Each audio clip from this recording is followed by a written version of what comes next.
Mahakama Kuu ya Tanzania masjala ndogo ya Dar es Salaam imefuta rasmi na kuliondoa shauri la madai lililofunguliwa na aliyekuwa makamu mwenyekiti wa Chadema Zanzibar Said Issa Mohamed na wenzake dhidi ya bodi ya wadhamini pamoja na katibu mkuu wa Chadema. Mahakama imesema imeshindwa kujua msingi wa malalamiko yao umeanza tarehe ngapi na muda na lini. Kesi hiyo iliyokuwa inahusu mgogoro wa mgawanyo wa mali za chama hicho kati ya Tanzania bara na Zanzibar. Uamuzi huo umetolewa hii leo Alhamisi Mei 28 mwaka 2026 na Jaji D. Ngunyale ambaye amesema hati ya madai iliyowasilishwa ilikuwa na mapungufu makubwa. Mahakama pia imebainisha kuwa wadai hawakuonesha katika hati yao ni lini hasa tukio la uvunjifu wa madai yao lilianza, hali iliyosababisha mahakama kushindwa kujiridhisha kama ina mamlaka ya kusikiliza shauri hilo au la. Jaji Ngunyale amesema kutokana na dosari hizo za kisheria, pingamizi lililowekwa na upande wa utetezi wa Chadema lina msingi, hivyo shauri hilo limefutwa rasmi mbele ya Mheshimiwa Jaji Ngunyale. Na leo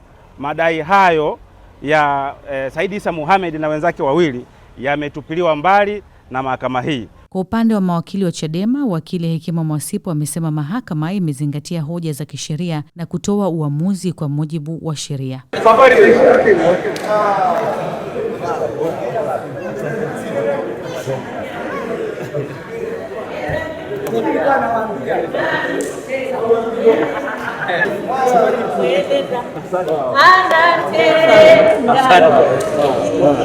Kile mnafahamu na mnakumbuka kwamba hapa mahakamani kulikuwa kuna kesi namba 83/23 ya mwaka 2025 maarufu kama kesi ya mgogoro wa mali za chama, kesi iliyofunguliwa na aliyekuwa makamu mwenyekiti wa Zanzibar ambaye kimsingi alifungua maombi hayo tarehe 9 mwaka jana mwezi wa 4, siku ambayo mwenyekiti wetu Tundu Lissu anakamatwa akiwa Songea.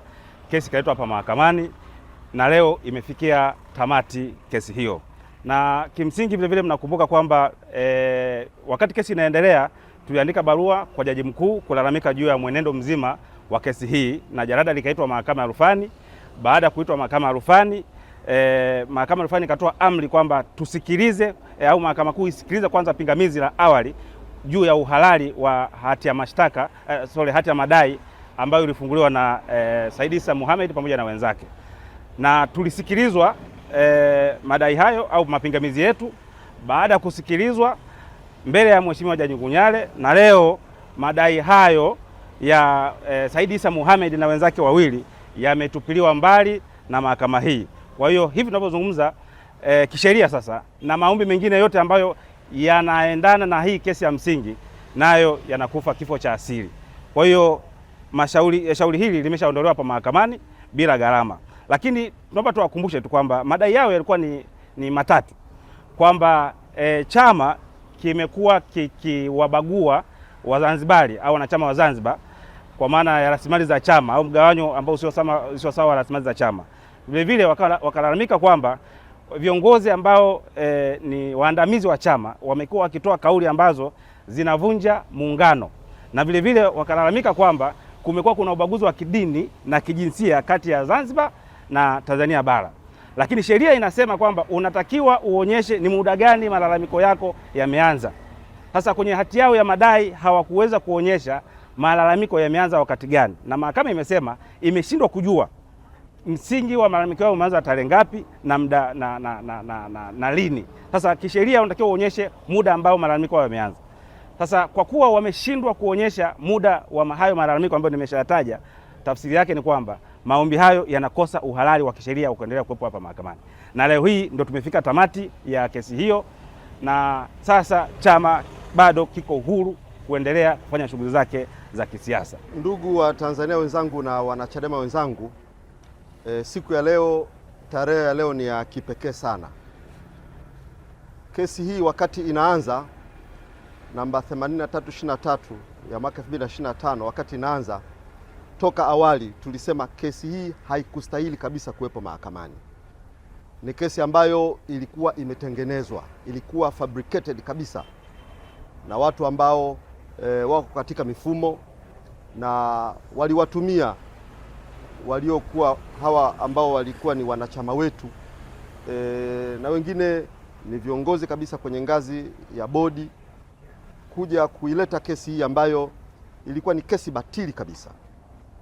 Wakati kesi hii inaanza, mimi pamoja na wakili Edson Kilatu tulikwenda Kigamboni nyumbani kwa marehemu sasa Mama Maulida Kom. Alituambia kwa maneno yake na akatutajia majina ya watu watatu waliokwenda nyumbani kwake wakimshawishi awe sehemu ya kesi hii, lakini walimpotosha kwamba unasaini nyaraka tu ili Zanzibar ipate mgao wa fedha ambao watu wa Tanganyika wameupata. Mtoto wa huyu mama alinipigia simu mimi akaniambia mama yangu ni mtu mzema amepotoshwa. Kwa tulivyokwenda, huyu mama alinisimulia haya mambo yote na akasaini kiapo cha kusema ukweli. Akanitajia majina ya hao watatu. Akayataja kabisa na akasema wamenipotosha. Akasaini kiapo mbele ya wakili Edson Kilatu. Baadaye walimtisha yule mama, akaja mahakamani, mama marehemu akaja mahakamani akakana kiapo alichokiandika mwenyewe na ukweli wote aliousema.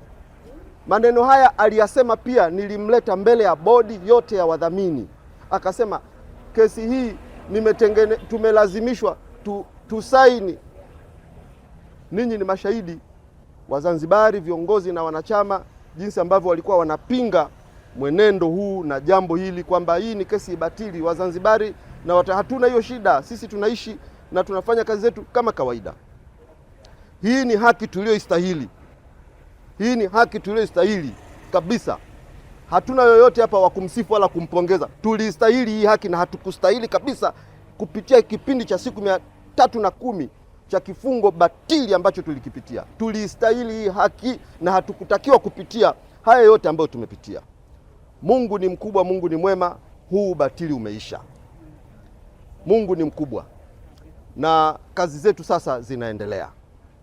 Mungu ametusaidia, chama chetu kimeendelea kuwa imara pamoja na kifungo hiki. Chama chetu kimeendelea kuwa imara sana sana sana sana. Na baada ya leo kwenye taarifa hii njema, mimi ninaamini na ninaendelea kuwasihi wanachadema wenzangu, umoja wetu na mshikamano wetu uwe mara mbili zaidi. Adui yetu ni moja tu. Tuna kazi ya kukishughulikia Chama cha Mapinduzi. Tusiwaonee huruma hata kidogo. Tutafanya siasa zetu kwa weledi, kwa maarifa, kwa akili zote, kwa nguvu zote, kwa njia za kidemokrasia. Tuwaondoe watu hawa madarakani. Naitwa Shabani Nsato Marijani, ni wakili. Nilikuwa moja ya mawakili ambao tulikuwa tunamwakilisha Said Issa Mohamed na wenzake wawili dhidi ya bodi ya wadhamini na katibu mkuu wa Chama cha Demokrasia na Maendeleo.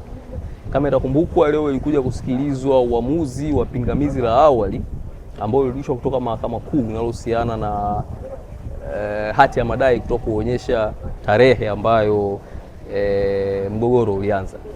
Ni uamuzi wa Mahakama Kuu uliosomwa na Mheshimiwa Ngunyale kwamba hati ya madai tuliyoleta ilikuwa na mapungufu, kwamba tarehe ilizoonyesha ni tarehe ambazo zilikuwa zinaelezea mambo yaliyotokea, lakini hazielezei tarehe mgogoro ambao umeanza kutosheleza kuiwezesha mahakama kudetermine, kutambua kama ina mamlaka kusikiliza shauri hili. Kwa maana hiyo shauri limeondoshwa mbele ya mahakama hili bila gharama kutokana na nature ya mgogoro wenyewe. Hayo ndio aliyojiri leo. Uoga kuna tabia pengine ya kukata rufaa, kufanya nini? Sheria ikoje baada ya kitu kama hiki kutokea? Of course, kwa vile kilichotokea leo jaji strike out, lugha ya kitaalamu, ameondosha badala ya kudismiss. Kiswahili sisi tunasemaje, tunasamehe. Mlango bado upo kama itakuwa ni nia ya wateja wetu kurekebisha mapungufu aliyotaja na kuleta tena, huo mlango upo wazi, lakini of course ni jambo ambalo inabidi tukajadili na wateja wetu kwa urefu na kuona kama ni hatua ambao wataamua kuifuatilia.